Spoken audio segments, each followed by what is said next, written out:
नमस्कार दोस्तों, बाजार हाट न्यूज़ चैनल के एक नए एपिसोड में आप लोगों का बहुत बहुत स्वागत है। तारीख है 21 अक्टूबर 2021 और 22 अक्टूबर 2021 के लिए, यानी कि नया सप्ताह जो एक्सपायरी का शुरू होगा 22 अक्टूबर से, वो बैंक निफ्टी और बैंकिंग स्टॉक एनालिसिस लेकर मैं आपके सामने हाजिर हूँ। आज मज़ा आ गया होगा आप लोगों को। बैंक निफ्टी मैंने पहले ही बताया था कि निफ्टी कमज़ोर है, बैंक निफ्टी मजबूत है। ये बात मैंने कंटिन्यू 4 दिनों से आप लोगों को बोलता चला रहा हूँ कि भाई निफ्टी कमज़ोर है, बैंक निफ्टी मजबूत है। वो आपने देख भी लिया।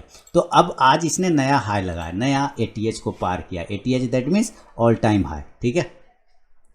और हाई कितना चला गया? 40,200 का। वाह, बैंक निफ्टी जो है एकदम जैसे वो कहते हैं ना कि लड़का हुआ, बिल्कुल उसी तरह का लड़का हुआ है। बैंक निफ्टी में 40,200 का हाई लग गया। लेकिन क्लोजिंग कहाँ किया? 40,000 पे। क्लोजिंग बहुत बढ़िया किया, closing that is very good. ये जो आप देख रहे हैं, ये जो रेड कैंडल है, इसका हाई पकड़ के हम चलते हैं पहले। तो इसका हाई कितना बनाया? इस कैंडल का हाई हमारा 40,011 और क्लोजिंग आज हमारा 40,030 के ऊपर, उसके ऊपर क्लोज कर रहा है। इसका मतलब मजबूती तो दिखा रहा है। इस नीचे सपोर्ट तो अभी हमारा ऑलरेडी बन चुका है। कौन सा? 39,400 से लेकर 39,300 वाला सपोर्ट है। तो ये तो घबराना ही नहीं। ऊपर 40,200 का हमारा रेजिस्टेंस है, उसको ब्रेक करेंगे तो 40,400 तक। डेटा चार्ट ये बता रहा है। अब देखिए ये कौन सा ये है, आपको याद आया कुछ? मैंने एक बार NR4 और NR7 करके एक स्ट्रैटेजी आप लोगों के साथ शेयर किया था। ये उसी में है, NR4 और NR7 में फंसा हुआ है। जैसे ब्रेक करेगा, आपको जो रैली आएगी इसके ऊपर जब क्लोज करेगा तो आपको जो रैली मिलेगी 40,000, अब बोलूँगा तो कहेंगे इतना होगा, 40,700 से लेके 40,800 तक की रैली दिखाएगी। अगर इसके ऊपर ये क्लोज कर गया, स्टार्ट करना कर दिया तो 40,100 के ऊपर, तो 40,700 तक भाग जाएगा ये। फिलहाल अभी तो नहीं, लेकिन अभी हम लोग देखते हैं कि क्या ऑप्शन डेटा हम लोगों को बता रहा है बैंक निफ्टी का। तो अभी मैं यहाँ पे बैंक निफ्टी का ऑप्शन लगाऊंगा और फिर बैंकिंग स्टॉक की भी एनालिसिस करेंगे। अगर आपने टेलीग्राम चैनल नहीं ज्वाइन किया तो ज्वाइन कर लीजिए लाइव मार्केट में कॉल प्राप्त करने के लिए। तो हम कहाँ क्लोजिंग कर रहे हैं? 40,030 पर क्लोजिंग कर रहे हैं, बहुत बढ़िया। और हम एट द मनी कहाँ हो जाएंगे? इस हिसाब से 40,000 हो जाएंगे। यहाँ पे कॉल है तो इसका मतलब क्या होगा? रजिस्टेंस है। इधर से पुट है तो इसका मतलब इधर सपोर्ट होगा। अब देखते हैं कि आज का लो हमारा कितने का है। तो लो पे हम आ गए हैं 39,428, यानी हमारा वैलिड है अभी भी 39,300 वाला। और ये वाला कौन सा कहते हैं? 39,400 वाला, वो हमारा सपोर्ट अभी भी वैलिड है। अभी देखिए यहाँ पे क्या हो रहा है मामला कि 40,000 पर अब आप कहेंगे कि डेट तो 21 तारीख का एक्सपायरी तो ये हो गया। बिल्कुल, अब इसको हमको नहीं देखना है, इस डेट के एक्सपायरी को नहीं देखना है। इसलिए मैंने कहा कि नया एक्सपायरी सप्ताह वाला वीडियो आपके सामने लेकर हाजिर हूँ। यहाँ अब हम लोग 28 पर आएंगे, यानी पूरा का पूरा मंथली एक्सपायरी पर आएंगे। तो 28 तारीख में क्या दिखा रहा है कि 40,000 का जो कॉल स्ट्राइक प्राइस है उस पर 11.5 लाख कॉल राइटर बैठ गया। अब पुट राइटर अगर हम बात करते हैं तो पुट राइटर 7 लाख है। तो 40,000 पर 11.5 लाख कॉल अगर राइटर है, तो और हम 40,000 के ऊपर ट्रेड कर रहे हैं, तो एक बार अगर इसके नीचे आ गया तो ये कॉल राइटर हावी हो जाएगा कि नहीं हावी होगा? अभी हम इसके ऊपर ट्रेड कर रहे हैं ना, तो अभी ये हावी नहीं हो रहा है, लेकिन जैसे इसके नीचे आएंगे तो ये चढ़ जाएगा। कारण क्या? ये इसका संख्या ज़्यादा है। तो अभी हम इस लेवल के ऊपर चूंकि ट्रेड कर रहे हैं, 40,030 पर क्लोज कर रहे हैं, तो इसलिए हम इसको क्या मान लेंगे? मेक और ब्रेक लेवल मान लेंगे। क्लियर हो गया? तो अभी हम इसको मिडिल पॉइंट बनाते हैं। अब देखिए 40,100 पर आते बात, यहाँ पे 3,32,000 का हमारा कॉल राइटर बैठा हुआ है, पुट राइटर मात्र 1,89,000। तो 40,100 हमारा एक छोटा सा रेजिस्टेंस है। 40,200 उसके बाद रेजिस्टेंस होगा, क्योंकि आज हम पक्का 200 का हाई लगा के वहीं से गिरे। तो आप देखिए 40,200 पे क्या दिखा रहा है? 2,71,000 कॉल राइटर है, पुट राइटर मात्र 7.25 लाख है। इसीलिए अब 40,300 की बात करते हैं तो 40,300 पे क्या होगा? 2,40,000 के आसपास कॉल राइटर है, पुट राइटर मात्र 42,000 है। तो मैं फिलहाल 40,300 के आसपास का लेके चलता हूँ। देखिए इसको सबसे अच्छा अगर रेजिस्टेंस कहीं मिलेगा तो वो 40,500 पर मिलेगा, हमेशा याद रखिए। यहाँ पे देखिए 8 लाख है ना, यहाँ पे सबसे ज़्यादा कॉल राइटर कहाँ बैठा है? इसी 40,500 पे। अगर पहला सबसे ज़्यादा 40,000 पर, दूसरा 40,500 पे 8 लाख। इसके सामने अगर पुट देखते हैं तो मात्र 1 लाख बैठा हुआ है। क्लियर है ना? तो 40,400 पर इसके पहले अगर हम देखेंगे तो यहाँ पे हमारा 1,34,000 का कॉल राइटर है। अब पुट राइटर है मात्र 5,000, मात्र 5,090 के आसपास में। तो यहाँ पे हम कर लेते हैं 5,000 है क्या? 50,000 होगा ना। यहाँ पे हो गया हमारा 40,400 का एक रेजिस्टेंस हो गया। क्लियर हो गया? तो हम 40,100, 200, 300, 400 रेजिस्टेंस पकड़ेंगे। और अगर हम सपोर्ट पकड़ने की बात करें तो कितना सपोर्ट आएगा ये देखते हैं।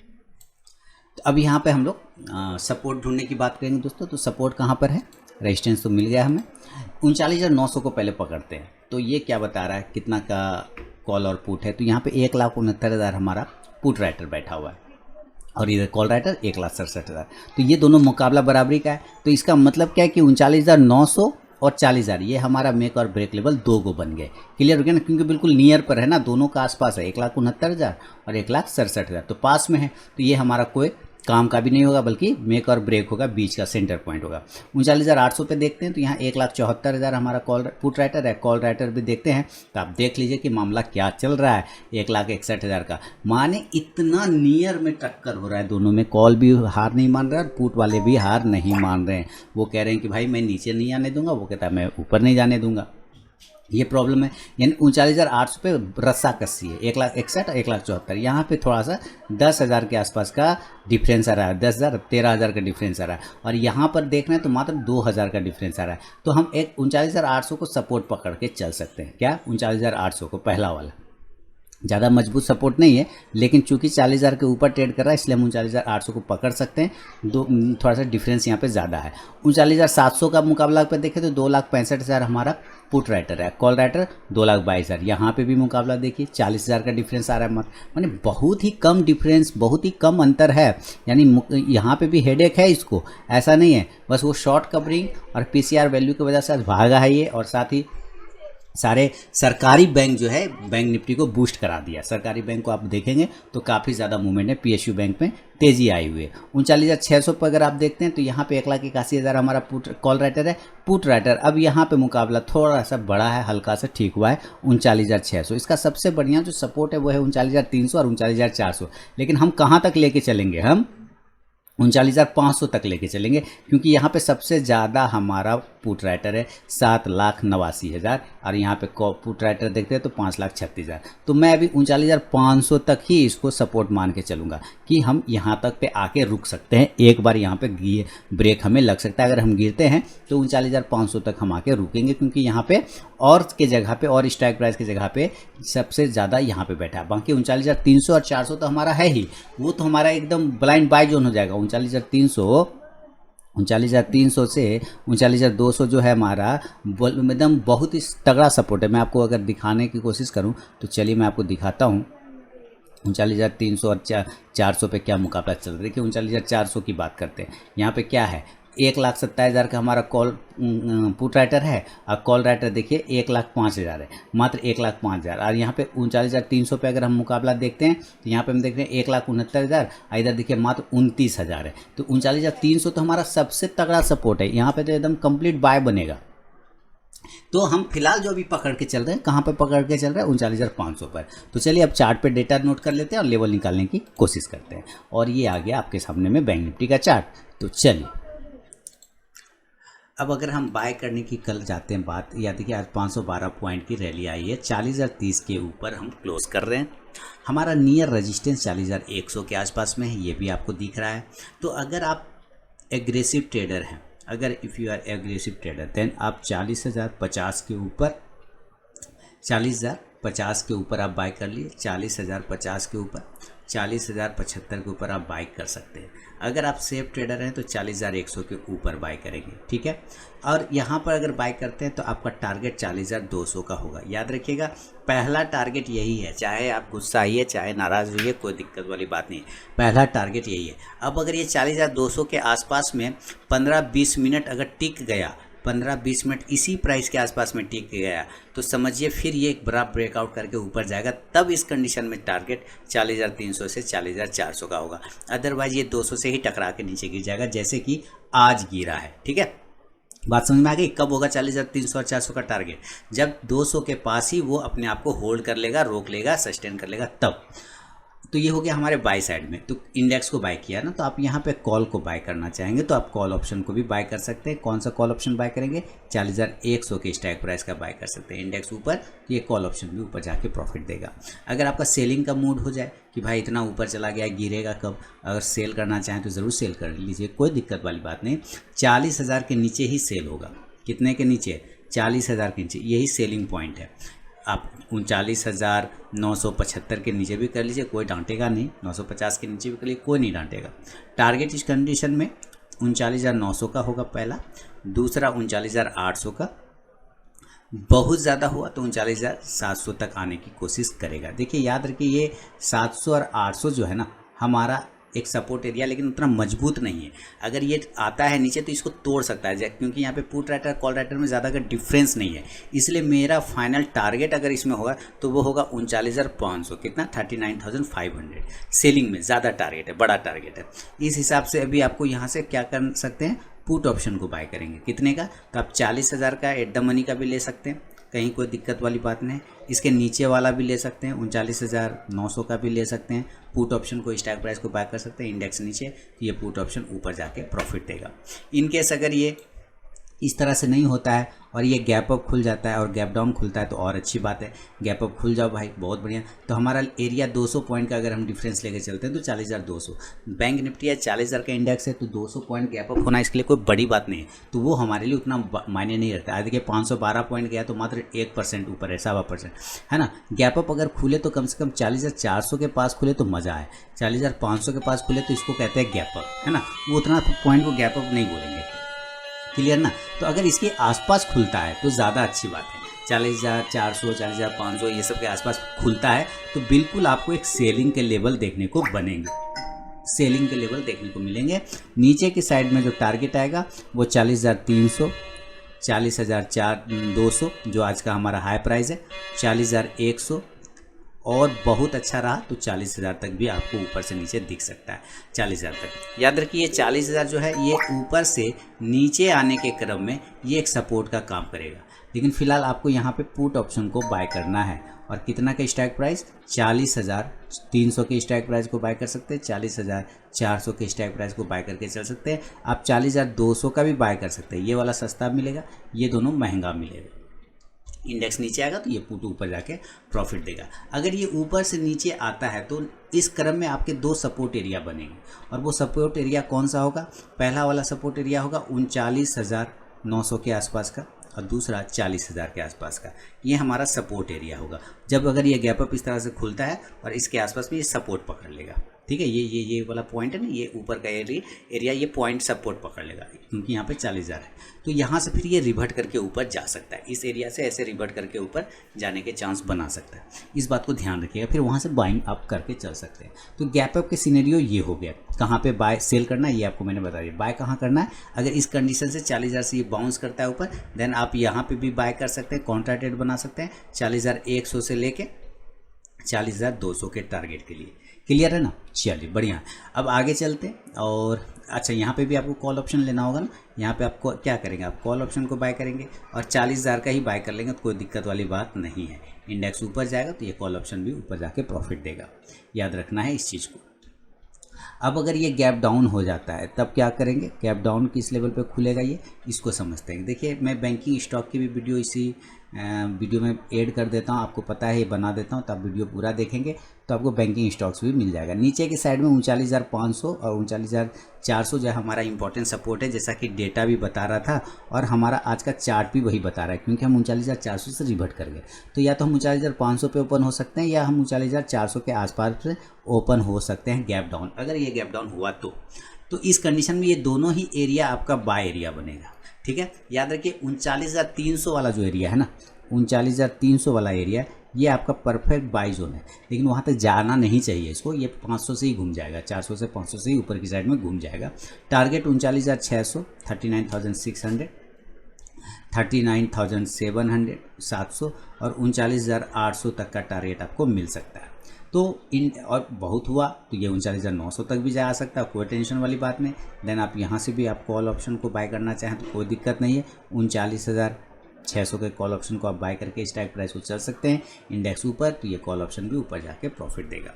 आपको ध्यान रखना है कि ये डेली के टाइम फ्रेम पर एक बॉक्स में फंसा हुआ है, जैसा कि मैंने आपको बताया। इस बॉक्स के ऊपर क्लोजिंग करने के बाद ये बहुत मजबूत हो जाएगा और बड़ा टारगेट 40,700 से 600 तक भी जाने की कोशिश कर सकता है। फिलहाल हम इंडिकेटर देखते हैं तो MACD बहुत ही पॉजिटिव है, टेंशन नहीं यहाँ पर है। RSI 75 के पास में ये थोड़ा सा ओवरबॉट सिचुएशन में पहुँच रहा है। याद है ओवरबॉट, रेलवे IRCTC से याद आ गया, तो ये ओवरबॉट सिचुएशन में ये भी पहुंचने की कोशिश कर रहा है। थोड़ी प्रॉफिट बुकिंग, थोड़ी गिरावट अगर होता है बीच बीच में तो वो सेहत के लिए अच्छा है। अभी फिलहाल ठीक है, पॉजिटिव है, ऐसे कोई टेंशन वाली बात नहीं है। फिलहाल इसका मतलब ये नहीं कि आप बिल्कुल अनसिक्योर हो जाइए, पुट वगैरह लेके चल सकते हैं अपने पोर्टफोलियो के मैनेज करने के लिए। अब इसका 15 मिनट का टाइम फ्रेम आप देखिए, 15 मिनट का टाइम फ्रेम पे क्या हुआ है, जैसा कि मैं बार बार बताता हूँ, कल भी मैंने देखिए जो बताया था उसी हिसाब से ड्रॉ किया हुआ है, वही रखा हुआ है ना कल वाला। मैंने बोला था भाई कि ये जो हमारा ट्रेंड लाइन है ना, ये यहाँ तक हम कल थे, अगर ये ट्रेंड लाइन के ऊपर ये सस्टेन करता है तो और यही ट्रेंड लाइन आगे आएगा तो फिर यहीं से ये बाउंस करके ऊपर जाने की कोशिश करेगा। आप देखिए पूरे दिन ये इस ट्रेंड लाइन के पास आया लेकिन नीचे वाला ट्रेंड लाइन को ब्रेक नहीं किया, इसका मतलब ये नीचे जाने के मूड में नहीं था, ये यहीं से ऊपर की साइड में भाग गया। अब देखिए यहाँ पर हमारा एरिया और इस जगह पे एरिया दोनों कहीं ना कहीं आसपास में ही बैठा हुआ है ना, कहीं ना कहीं आसपास में ही बैठा हुआ है। अगर इसके ऊपर ये सस्टेन करता है 40,100 से 200 के पास में, तो ये मजबूत होगा 40,400 तक, हालांकि 40,100 के ऊपर भी ये मजबूत हो सकता है, लेकिन अगर इसको गिरना है तो एक बार इसको इस बॉक्स के अंदर आना होगा, और ये बॉक्स का एरिया आता है 39,900 का। अगर ये 39,900 के नीचे गिरता है तो ये इस बार इस ट्रेंड लाइन को टच करने आएगा, जो कि 39,600 तक लाके छोड़ सकता है इसको। तो ये ध्यान रखना है आपको बैंक निफ्टी पे। तो ये था दोस्तों बैंक निफ्टी का पूरा इंडेक्स एनालिसिस, साथ ही ऑप्शन। चलेंगे जरा बैंकिंग स्टॉक्स की तरफ और देखते हैं कि कौन सा बैंकिंग स्टॉक्स क्या कर रहा है। फिलहाल अगर आप बैंकिंग स्टॉक बात करें तो काफ़ी तेजी है, पीएसयू बैंक सपोर्ट कर रहा है बैंकिंग स्टॉक में। एयू स्मॉल फाइनेंस बैंक से स्टार्ट करेंगे तो देखिए 1200 का इसका रेजिस्टेंस एरिया है, 1200 के ऊपर निकलने बाद इसमें नई तेजी मिलेगी जो 1250 तक लेके इसको जा सकता है, 1225 से 1250। एक्सिस बैंक 800 के ऊपर सस्टेन कर रहा है, अच्छी बात है, लेकिन हमें क्लोजिंग 820 की चाहिए।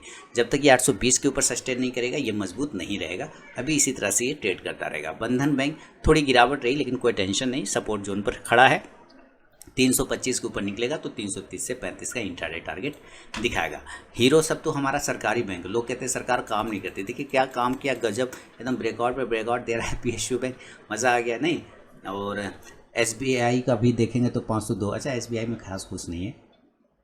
अभी देखिए बैंक ऑफ बड़ौदा शानदार रैली दिखा, बैंक ऑफ बड़ौदा एसबीआई से अच्छा तो ये लोग चलता है, हाँ एसबीआई से अच्छा तो ये लोग चलता है इतना फास्ट, बाकी तो सब सही है। इसने एक बड़ा ब्रेकआउट दिया है और अपसाइड में वॉल्यूम भी नीचे बहुत अच्छा जनरेट किया हुआ है। कल अगर ये अपने हायर जोन को अगर ब्रेक करता है 96 रुपये को तो ये 100 रुपये तक के टारगेट दिखा सकता है।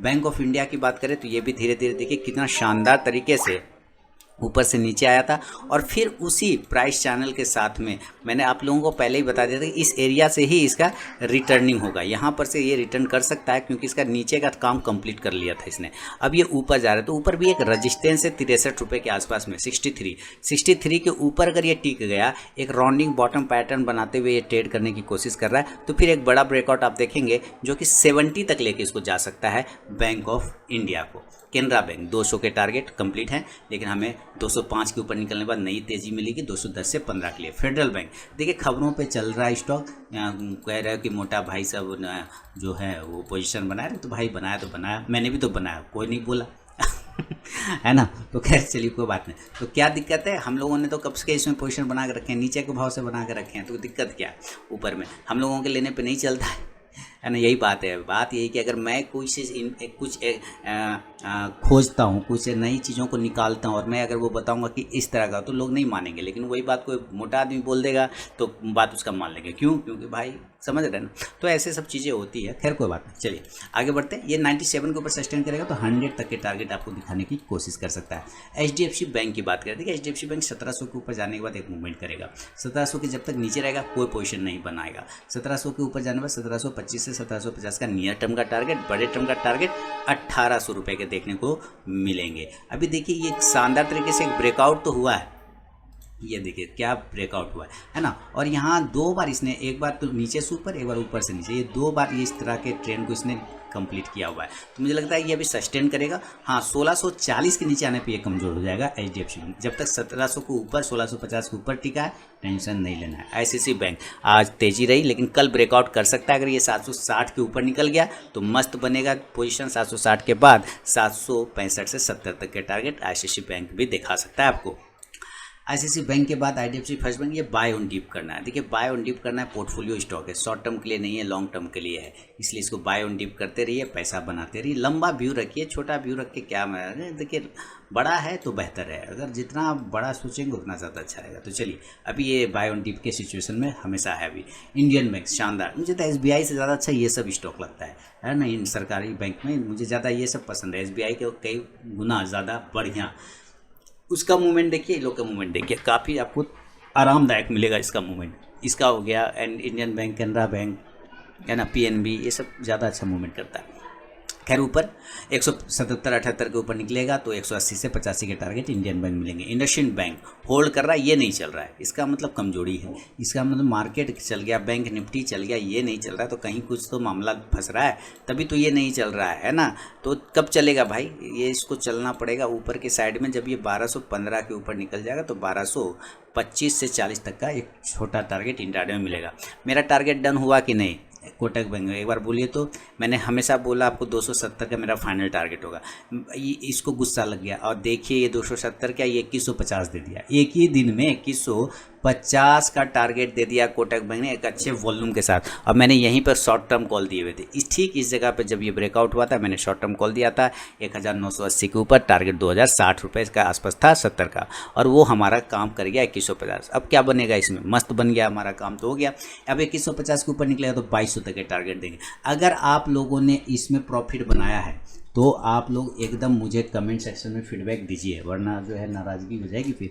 क्योंकि अगर आपने प्रॉफिट बनाया है या पोजीशन बनाया हो मेरे कहने पर, अगर आपने इसमें पोजीशन लिया था तो आप मुझे फीडबैक जरूर देंगे, कमेंट जरूर देंगे कि आपको प्रॉफिट बना या आप निकल गए थे। पीएनबी ये भी बाय ऑन डिप करना है, शॉर्ट टर्म के लिए नहीं, लॉन्ग टर्म के लिए, इंट्राडे के लिए नहीं, सिर्फ लॉन्ग टर्म के लिए। जब भी नीचे आए पोजीशन बनाने की कोशिश करिए, फिर ऊपर की साइड में जाएगा और आपको एक अच्छा बेहतरीन मूवमेंट। ये सब स्टॉक ना बहुत लंबे टाइम के लिए है, इसलिए इसको पास में रखे रहिए। आरबीएल बैंक 200 के ऊपर निकले, 210 के target. State bank of India काफ़ी अच्छे जगह पे 508 से 10 के ऊपर ब्रेक करेगा तो 520 का टारगेट। यूनियन बैंक कितना अच्छा 52 लग रहा है, इसको देख करके देखिए तो 52 तक पहुँच गया, 51-70। इसके पीछे तो कब से पड़ा हुआ कि भाई चल तुम, ये इससे बेचारा 37 ही ब्रेक नहीं होता था, जब भी ब्रेक होता था ये गिर के फिर आ जाता था उसी जगह पर। और ये शानदार तरीके से इस बार जो है ये गया है मस्त 37 के बाद से जो इस बार सस्टेन किया, और सस्टेन करने के बाद एक नई रैली मिल गई। तो अब हमारा काम तो इधर का फिनिश हो गया। अब नया टारगेट क्या बन सकता है इसको ज़रा समझते हैं। देखेंगे इसका ज़रा वीकली चार्ट अगर आप देखें, ऐसे जो मैंने कहा था कि यहाँ पर आके एक बार रुकना चाहिए, जो कि 52 के आसपास का लेवल है, तो आप देख रहे होंगे कि 52 का लेवल आ गया। मैंने परसों बताया था ये 52 वाला लेवल, 52 वाला, कि 52 तक एक बार रुकेगा, 52 के ऊपर सस्टेन करेगा तो 56 से 58 तक के टारगेट देखने को मिलेंगे यूनियन बैंक ऑफ इंडिया में। येस बैंक की बात करें तो इसमें भाई जिन लोगों का पोजीशन है कृपया नया पोजीशन ना बनाए, और अगर रिस्क लेने की क्षमता है तो उतना ही लीजिए जितना कि डूब जाने से पैसा आपको तकलीफ ना हो रहा बाद में। तो ये है मेरा व्यू इस स्टॉक्स पे। उम्मीद है अगर आपको पसंद आता है ये वीडियो तो फीडबैक देना बिल्कुल ना भूलें। मिलूंगा नेक्स्ट वीडियो में दोस्तों, तब तक के लिए बहुत बहुत धन्यवाद।